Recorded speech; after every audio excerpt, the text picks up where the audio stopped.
पुढची ब्रेकिंग बातमी नागपुरात येते। नागपुरात कोरोना लसीवर ट्रेनिंग सुरू झालेलं आहे। महानगरपालिकेकडून ट्रेनिंग द्यायला सुरुवात झालेली आहे। आज 80 वैद्यकीय अधिकाऱ्यांना ट्रेनिंग देण्यात आलेलं आहे। पहिल्या फेज मध्ये महानगरपालिका कर्मचाऱ्यांना लस देण्यात येणार आहे। मनपाच्या 1900 फ्रंट लाईन वर्कर्सना ही लस देण्यात येणार आहे। नागपूरमधून ही ब्रेकिंग बातमी येते।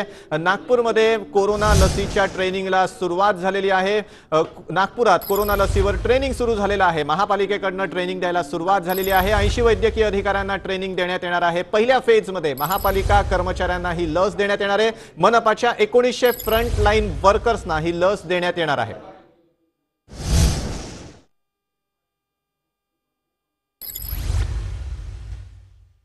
नागपूरमधून महत्त्वाची बातमी येते। 80 वैद्यकीय अधिकाऱ्यांना आज ट्रेनिंग देण्यात येणार आहे। नागपूर मनपाच्या 1900 फ्रंट लाईन वर्कर्सना आधी लसीकरण करण्यात येणार आहे। नागपुरात कोरोना लसीवर ट्रेनिंग सुरू झालेलं आहे। नागपुरात महत्त्वाची बातमी येते। कोरोना लसीच्या ट्रेनिंग संबंधी नागपुरात कोरोना लसीवर ट्रेनिंग सुरू झालेलं आहे। महापालिकेकडून ट्रेनिंग द्यायला सुरुवात झालेली आहे। 80 वैद्यकीय अधिकाऱ्यांना ट्रेनिंग देण्यात येणार आहे।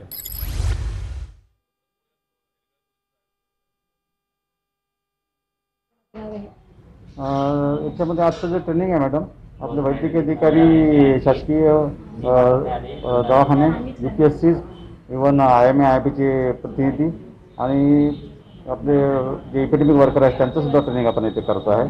जवळपास 70-80 लोकांचं ट्रेनिंग आज इथे होत आहे। आणि आपल्याकडे जे फ्रंटलाईन वर्करचा डाटा 18 ते 19 हजारापर्यंत डाटा आपल्याला नोंदी करण्यात आलेले आहेत।